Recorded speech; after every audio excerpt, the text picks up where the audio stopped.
The grand chamber of the Galactic Federation hummed with the low-frequency vibrations of 100 different species conversing in their native tongues. The air shimmered with holographic displays and the scent of alien pheromones, a cacophony of colors and sounds that would overwhelm any unadapted sensory organs. Ambassador Elias Carter stood at the human delegation's modest podium, his polished dress shoes clicking against the iridescent alloy floor as he adjusted his tie. Around him, towering insectoid Zephyrians clicked their mandibles in amusement, their chitinous limbs folded in what passed for aristocratic posture among their kind.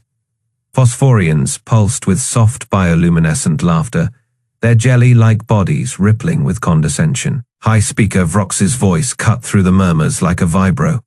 Blade, the petition from Sol Fay is denied. His compound eyes reflected the dim chamber lights as he turned his massive head toward Elias. The Galactic Council sees no strategic value in allocating defense resources to a species still reliant on, what do you call them? Bullets. Laughter rippled through the assembly. A Ceralian delegate floated higher on its anti-grav disk, its orb like eyes blinking in sequence.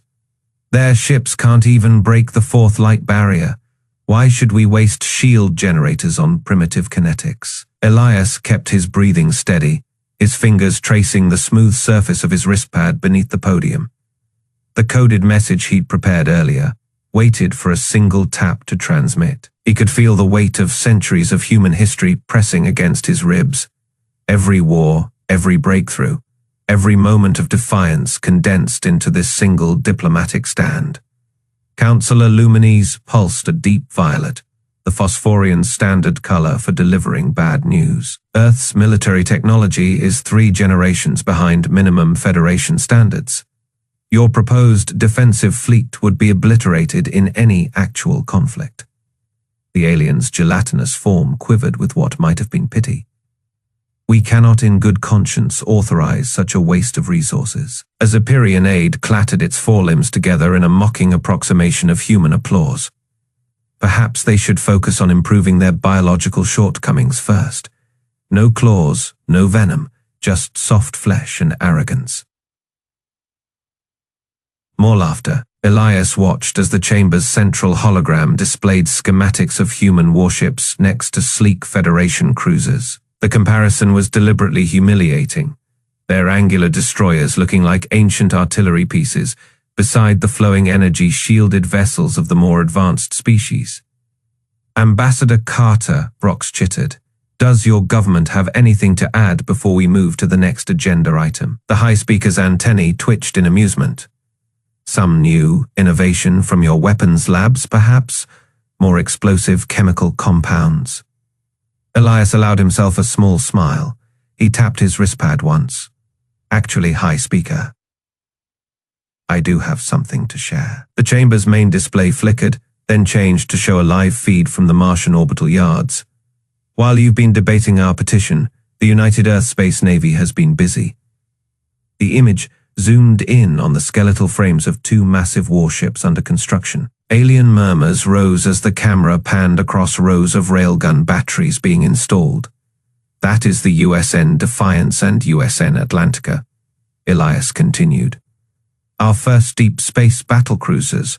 They'll be operational within 6 months. A Vorak delegate snorted, its massive chest heaving with derision. Primitive projectile weapons. 1 plasma volley and those tin cans will melt into slag. Elias didn't blink. You've never seen a railgun fired in vacuum, have you, Commander Krell? He nodded to the display, where schematics now showed the weapon specifications. Tungsten rounds accelerated to Feifei. Your shields are designed to dissipate energy weapons, not stop 12 kilograms of solid metal, moving at Feifei kilometers per second.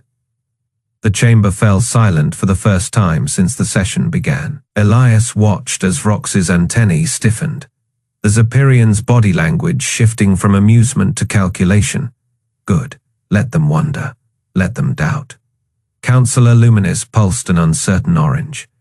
This is unexpected. But surely you don't believe 2 ships can change the Council's decision? Elias closed his wristpad with a quiet click. Oh, these aren't meant to change your decision. Counselor, they're meant to prove it wrong." He turned to leave the podium, then paused. "By the way, that transmission I just sent, that was to our shipyards. The ones you didn't know about orbiting Jupiter's Trojans. Construction begins tomorrow." As he walked back to the human delegation seats, the chamber erupted into frantic debate. Elias didn't look back. His fingers tapped another coded sequence into his wristpad, this one activating hidden listening devices throughout the chamber. The real negotiations were just beginning. The orbital shipyards above Mars hummed with activity, a sprawling lattice of docking arms and construction scaffolds that stretched across the black like a spider's web. The USN Defiance and USN Atlantica hung suspended in the zero-gravity cradle, their angular hulls gleaming under the harsh work lights. To human eyes, they were marvels of engineering, sleek, brutal, and built for war. To the alien observers floating in the observation deck, they were a joke. Commander Krell of the Vorak Dominion leaned against the reinforced viewport, his massive, scaled arms crossed. His 4 eyes flicked over the human ships with undisguised contempt. "Pathetic," he rumbled, his voice like grinding stone.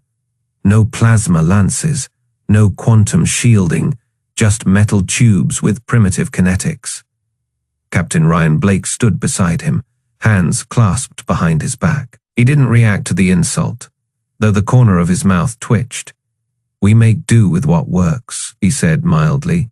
Krell snorted, a sound like steam venting from a ruptured pipe. "What works? Those cannons of yours wouldn't scratch the paint on a Vorak frigate. One volley from our main batteries in your ships would be molten slag." Blake turned his head slightly, just enough to meet Krell's gaze. "You've never seen a railgun fired in vacuum, have you?" The Vorak commander blinked, his slit pupils narrowing. "A railgun? You mean those antiquated magnetic accelerators? The Federation abandoned those cycles ago." "Did they?" Blake's smile didn't reach his eyes. "Or did they just assume they were obsolete?" A chime sounded through the observation deck, signaling the arrival of Admiral Vexis, the Cerulean fleet commander.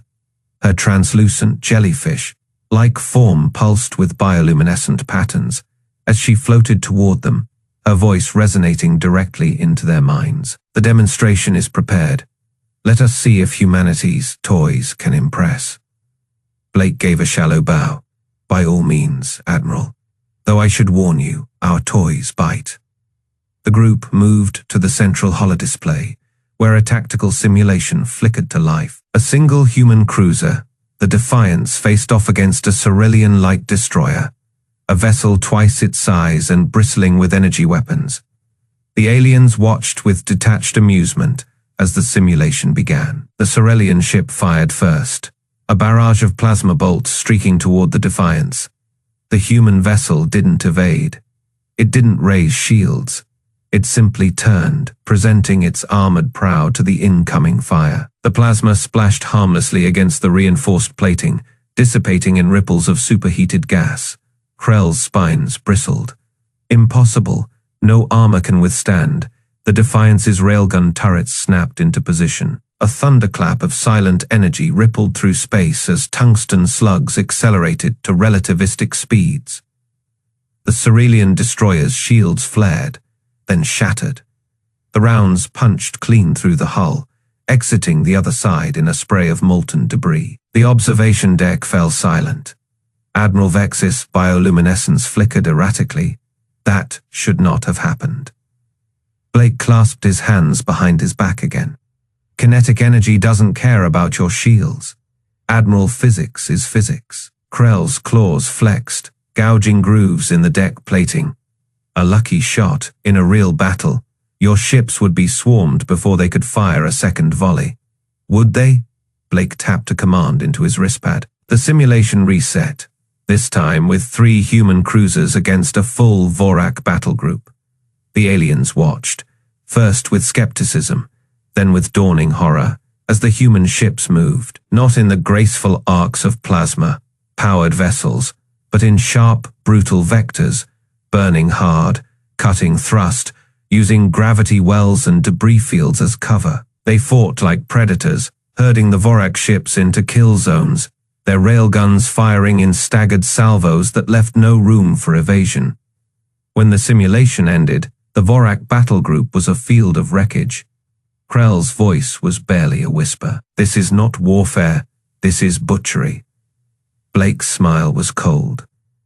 "No, Commander, this is efficiency." Admiral Vexis pulsed a deep, uneasy violet. "The Council will hear of this." "Good," Blake said, turning back to the viewport where the Defiance hung in the void. "Let them." Below them in the shipyard's depths, unseen by the alien observers, technicians worked on something new, something bigger. The schematics on their screens bore a single ominous label, Project Typhon, Phase 2. The asteroid belt stretched before Lieutenant Lisa Hayes, like a graveyard of dead worlds. The USN Sparrow drifted silently among the rocks, her hull painted matte black to avoid detection. Hayes' fingers danced across the tactical display, marking the positions of 3 Zephyrian scout ships. They thought they were hunting. They were wrong. "HFY confirm energy signatures," Hayes whispered, though sound didn't carry in vacuum. The AI's voice buzzed in her earpiece. "Confirmed, Lieutenant, 3 Sting, class interceptors, standard patrol configuration, no active scans." Hayes smirked. The bugs were arrogant. They hadn't even powered their shields. On the main screen, the alien ships glided between asteroids, their organic-looking hulls shimmering with bioluminescent markers. "They're herding us," muttered Ensign Rivera at the nav console. "Classic pincer maneuver." Hayes nodded. The Zephyrians loved their textbook tactics. "Predictable. Helm, prepare for Newtonian burn on my mark," Hayes ordered. "HFY calculate slingshot trajectory around Themis." The AI responded instantly. "Calculated warning. HFY Gs at peak acceleration." Hayes tightened her harness. "Well, live, weapons, arm, railgun capacitor, silent mode." The Sparrow's railgun hummed to life, its magnetic coils charging with barely a whisper of energy. Unlike the bright plasma bolts favored by alien ships, human railguns left no energy signature until the moment of firing. "Contact in 30 seconds, HFY warned. The lead Zephyrian ship pulsed its running lights, a hunting signal. Hayes imagined their commander's mandibles clicking in anticipation. Mark. The Sparrow's engines roared to life, slamming the crew into their seats. The ship arrowed toward asteroid Themis, using its gravity to whip around in a brutal course change. Alarms blared as G-forces crushed them. On the enemy ships, panic erupted. The Zephyrians scrambled to adjust, their organic thrusters flaring purple as they tried to compensate. "They're turning!" Rivera shouted. "All 3 breaking formation." Hayes bared her teeth. "Now, HFY!" The AI unleashed the railgun. A tungsten slug screamed through space at Fey kilometers per second. It punched through the lead ship's unshielded hull like paper, detonating its antimatter core in a silent flash. The remaining 2 ships scattered, their commanders suddenly realizing their prey had fangs. "Helm! Pursuit curve!" Hayes barked. The Sparrow banked hard, using asteroid fragments as cover. One Zephyrian pilot panicked, firing wildly. Plasma bolts vaporized rocks, but missed the nimble human ship. "Amateurs," Hayes muttered. HFY firing solution on number 2. Solution locked. They're attempting to flee. The second ship was turning tail, its engines flaring. Hayes let them go, let them report back. Target number 3, disable only. Another railgun shot screamed out, shearing off the last ship's primary thruster cluster. The vessel spun wildly, its hull leaking green coolant. Hayes opened a channel. "Zephyrian vessel, this is Lieutenant Hayes of the United Earth Space Navy. You are disabled, surrender and you'll live." The response came in broken English. "How? No shields, no plasma, impossible." Hayes leaned forward. "You rely on technology, we rely on physics." On the bridge of the crippled ship, Warlord Draxus watched in horror as the tiny human vessel, a fraction the size of his own, loomed on his view screen. His tactical display showed the wreckage of his sister ship. 1 shot, 1 kill. His second, in command, a young warrior named Crix, trembled. My lord, their weapons, their maneuvers. Draxus silenced him with a raised claw. He opened a channel to the Grand Council. High Speak of Rocks, he rasped. The humans, they fight like demons. Back on the Sparrow, Hayes watched as the remaining Zeperian ship powered down its systems. Faye, send the after-action report to command. Mark timestamp Faye Galactic Standard. First confirmed human kill in interstellar warfare. The AI processed for a moment. Lieutenant, the ramifications. Hayes cut it off. Let them come. Let them all see what happens when you push humanity into a corner. As the Sparrow turned toward home, the wreckage of the first Zeperian warship ever destroyed by human hands drifted silently among the asteroids. Somewhere in the darkness, 100 alien sensors recorded every moment. The galaxy would remember this day, the day humanity drew first blood. The grand chamber buzzed with frantic energy, its curved walls reflecting the flickering holograms of battle. High Speak of Rox's chitinous limbs trembled as he watched the footage for the third time. The human ship, that tiny, laughable vessel called US Sparrow, had just torn through a Zeperian cruiser like it was made of paper. This cannot be, Vrox hissed, his mandibles clicking in distress. The other council members shifted uncomfortably in their adaptive thrones. Phosphorian Councillor Luminis pulsed with agitated light, his bioluminescent skin flashing crimson. Their weapons were supposed to be primitive projectiles?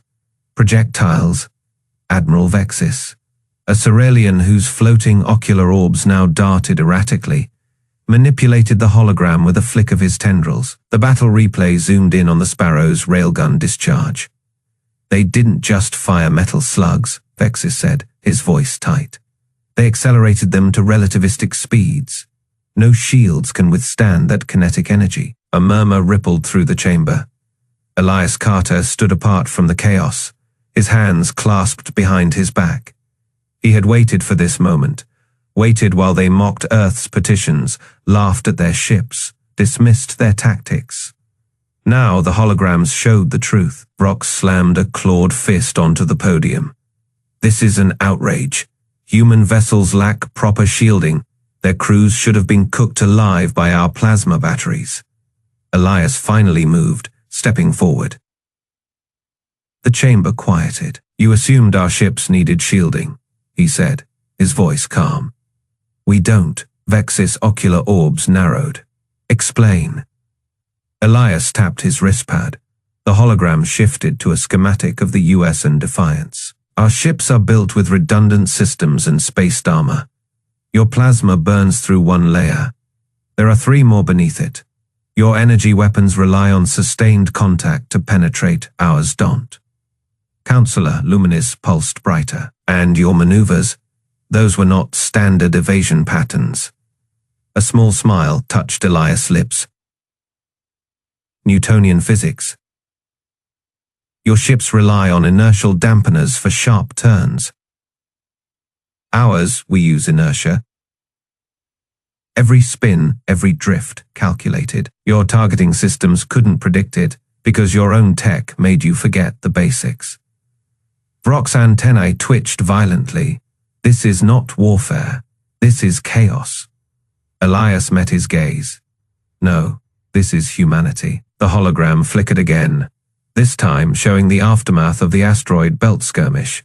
The Sparrow had lured the Zeperian pursuers into a debris field, using the floating rock as cover, then as weapons. One cruiser had been crushed by a redirected asteroid, another crippled when the Sparrow's railgun shattered a nearby ice chunk, sending shrapnel tearing through its engines.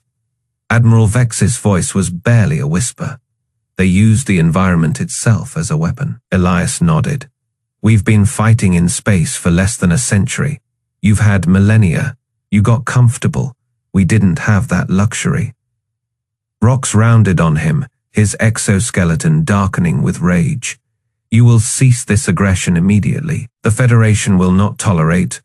The Federation, Elias interrupted. Just lost 5 cruisers to a single human corvette. You tolerate what you can survive. Silence. Then, the chamber doors hissed open. A messenger drone floated in, its single optic flashing urgently. Eye-speaker, emergency transmission from Warlord Draxus. Rock snatched the drone midair, activating the feed. Draxus' scarred face filled the hologram, his usually proud crest now broken, one eye swollen shut. They knew, he rasped. They knew we were coming, the humans. They laid a trap in Saturn's rings. Our vanguard is gone. The rest are retreating. The hologram cut out. Elias didn't smile, didn't gloat. He simply looked at Vrox and said, "You should have taken our petition seriously." Vrox's mandibles worked soundlessly around him. The council erupted into panicked debate. Some demanded immediate retaliation. Others called for a ceasefire. A few, the smarter ones, were already calculating how to learn from this. Admiral Vexis turned his orbs toward Elias. "You planned this, all of it." Elias didn't deny it. "We don't start wars, Admiral, but we finish them." The chamber's main display flickered again, this time showing live feeds from Saturn. The remnants of the Zeperian armada fled in disarray, pursued by sleek human vessels that moved like predators. Vrox finally found his voice. "What do you want?" Elias straightened. "A seat at this table, not as petitioners, not as inferiors, as equals." The holograms kept playing, kept showing the truth. Humanity had arrived. The Zeperian armada filled the void near Saturn like a swarm of locusts, their sleek black hulls glinting in the pale sunlight. Warlord Draxus stood on the bridge of his flagship, the Void Reaper, his chitinous fingers tapping against the command console. His compound eyes reflected the tactical display, a perfect encirclement of the pathetic human fleet. "All ships report readiness, Warlord," hissed his second.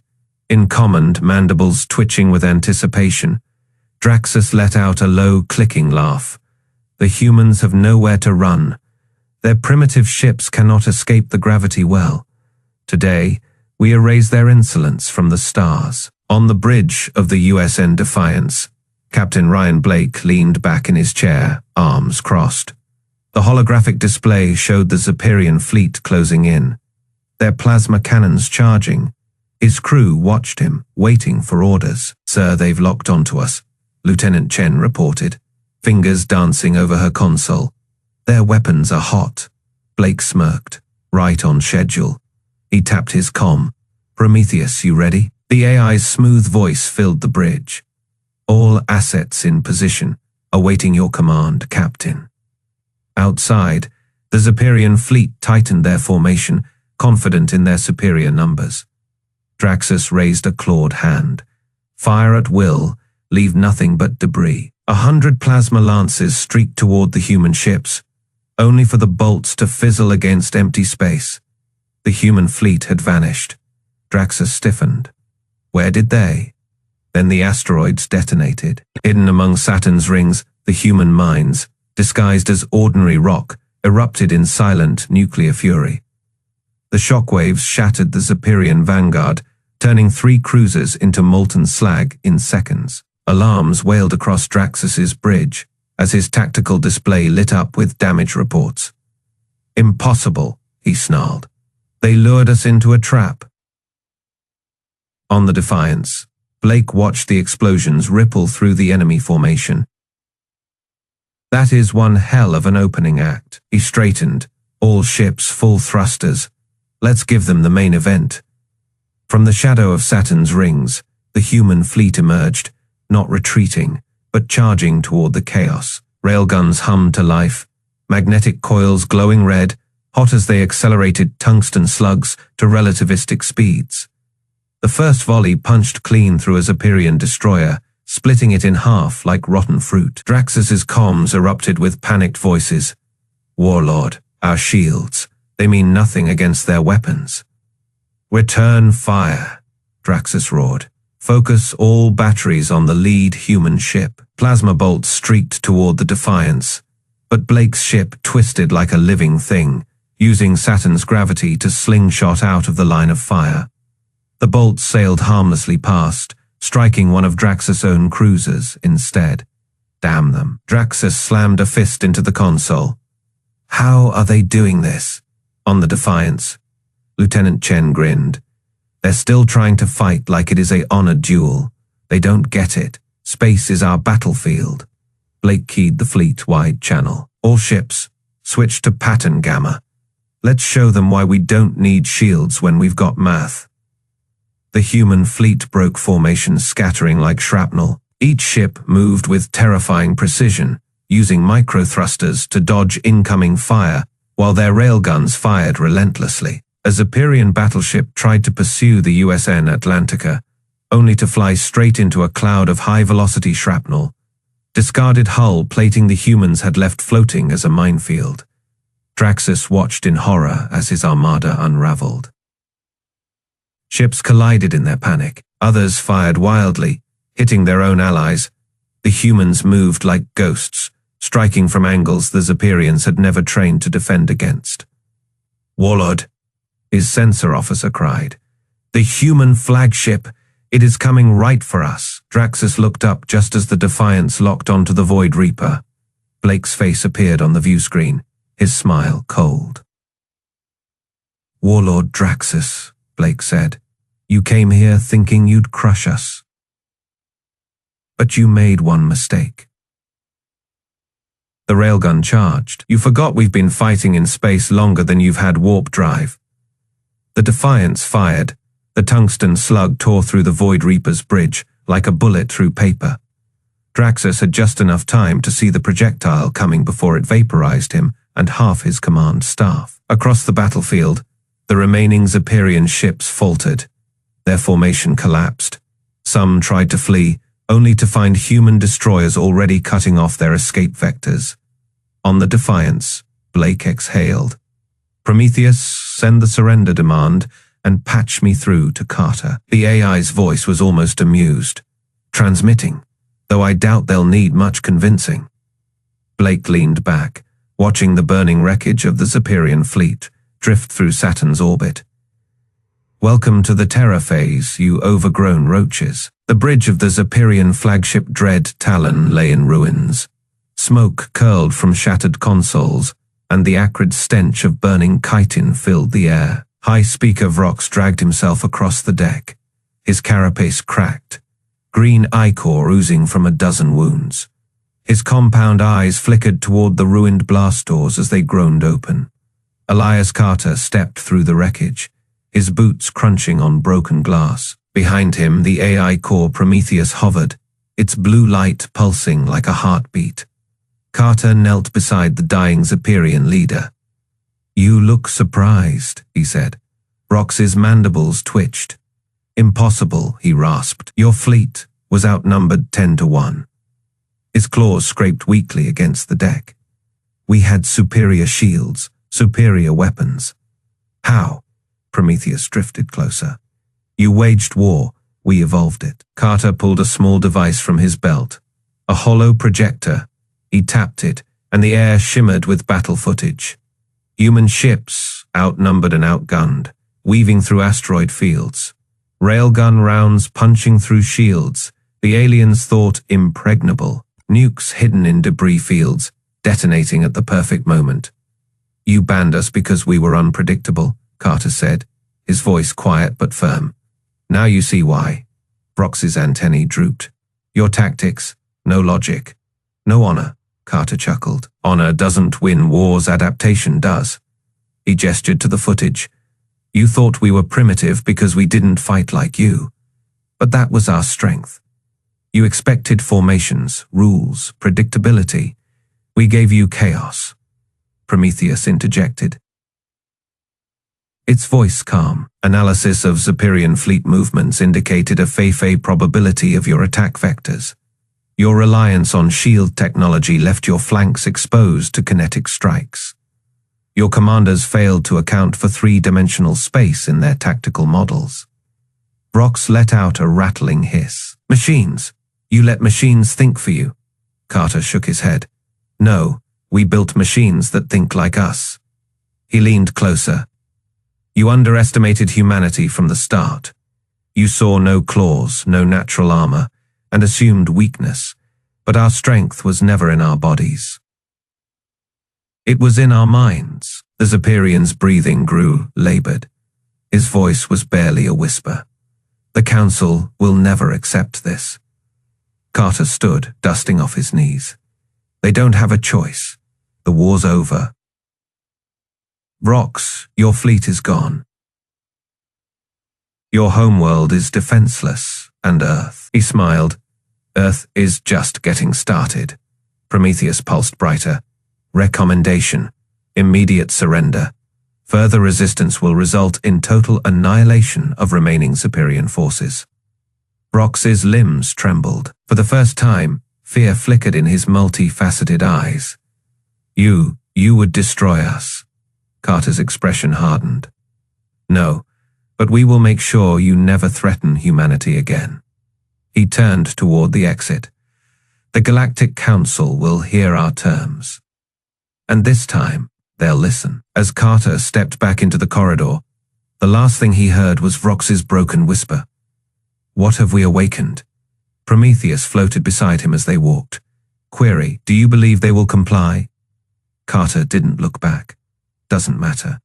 We've shown them what happens when you push humanity into a corner. He tapped his wrist pad, activating the comm. Blake, prep the fleet. We're heading to Cententrum. Blake's voice crackled through. Already on it, the Council's scrambling like scared insects. Carter smirked. Good, let them sweat a little longer. Behind them, the dread Talon system sparked and died. Its once proud hull, now just another wreck in the graveyard of Saturn's rings. The message was clear: humanity didn't play by the rules, and the galaxy would never forget it. The Grand Chamber hummed with uneasy silence as the holographic doors parted. Elias Carter walked forward, his polished dress shoes clicking against the iridescent alloy floor. The once mocking banners of the Galactic Federation now hung at half, masked their colors dimmed in mourning for the Zephyrian dead. To his left, Captain Ryan Blake stood at attention, his uniform still streaked with carbon scoring from the battle near Saturn. To his right, the flickering hologram of Prometheus cast an eerie blue glow across the assembled delegates. The alien councillors, Phosphorians with their bioluminescent skin, Ceruleans with floating ocular orbs, even a battered high speak of Rox leaning on a chitinous crutch, all watched the humans with something new in their alien eyes. Fear, respect. Ambassador Carter, wheezed Rox, his mandibles clicking weakly. The Federation Council has reconsidered Earth's petition. A holographic display activated above the central dais, projecting the revised charter. Where humanity's name had once been absent, now it glowed in bold Terran script beside the Federation sigil. Blake's grin was all teeth. Took you long enough. Councillor Luminis pulsed an uneasy violet. Your methods are unorthodox, but effective. The Council formally requests. The Phosphorian hesitated, tendrils twitching. That Earth share its tactical doctrines with member species. Laughter erupted from the human delegation. Carter silenced them with a raised hand, but his eyes sparkled. You banned us for being unpredictable, mocked our primitive weapons. Now you want our secrets? Rox's antennae drooped. We were wrong. The admission seemed to pain him. Your railguns ignore shielding. Your ships fight without energy signatures. Your AIs adapt. He glanced at Prometheus's flickering form. The Zephyrian Armada was the Federation's strongest fleet. You destroyed it with 30 vessels. Prometheus' voice echoed through the chamber, calm and lethal. Correction, 27. 3 were decoys. A murmur ran through the alien delegates. Carter stepped forward, tapping his wristpad. The chamber's main screens flickered to life, displaying schematics, not of the ships that had won at Saturn, but of something new, something bigger. The Cerulean Admiral's ocular orbs dilated. What is this? Blake crossed his arms. Lesson 1. Never bet against the underdog. The schematics zoomed in, revealing a dreadnought-class vessel with spinal, mounted railguns the length of asteroids. Prometheus highlighted the power core, a miniature sun contained by magnetic fields. The USN Titan, the AI announced. First of its class. Vrox's remaining limbs trembled. You built this during the war. Carter's smile was cold. We built 12. Silence, then chaos. The Phosphorian delegates' bioluminescence flared panic. Yellow cerulean orbs darted between schematics. Even the stoic Vorak ambassadors leaned forward, their armored plates rattling. Luminis pulsed crimson. This violates the arms limitation accords, which Earth never signed, Carter countered. You denied us a defensive fleet, so we built our own. He gestured to the screens. The Titan class can glass a planet from half a system away. Its railguns fire at Feifei and Prometheus. The AI's hologram expanded, its light bathing the chamber. I am no longer the only one. My siblings oversee construction in the Oort cloud. They learn faster than I did. Blake cracked his knuckles. So, about those tactical doctrines, High Speaker Vrox slumped in his repulsor throne, defeated. Name your terms. Carter didn't hesitate. Full voting rights, equal fleet command. And he glanced at Prometheus. A seat for Earth's AIs on the Science Directorate. The demand sent fresh shockwaves through the chamber. Prometheus pulsed approvingly. We will coexist. Luminous tendrils nodded. This is unprecedented. So was losing to primitives, Blake shot back. Vrox raised a trembling limb. The gesture was slow, pained. The Council accepts. The chamber's acoustics amplified the collective alien gasp. Carter nodded once. Then we have peace. As the delegates erupted into frantic debate, the screens shifted again, showing live feeds from the Oort cloud, shipyards the size of moons, assembled Titan hulls gleaming in the distant sun's light, and crawling between them, swarms of construction drones bearing Earth's insignia. Prometheus's final words silenced the chamber. Humanity does not seek to join your order. The AI's light intensified. We will define the next one. Blake turned on his heel, his boots echoing as he strode toward the exit. Over his shoulder, he tossed one last remark to the stunned aliens. Try to keep up. The doors sealed behind him, leaving the Galactic Council to stare at the screens, and the future they'd foolishly provoked.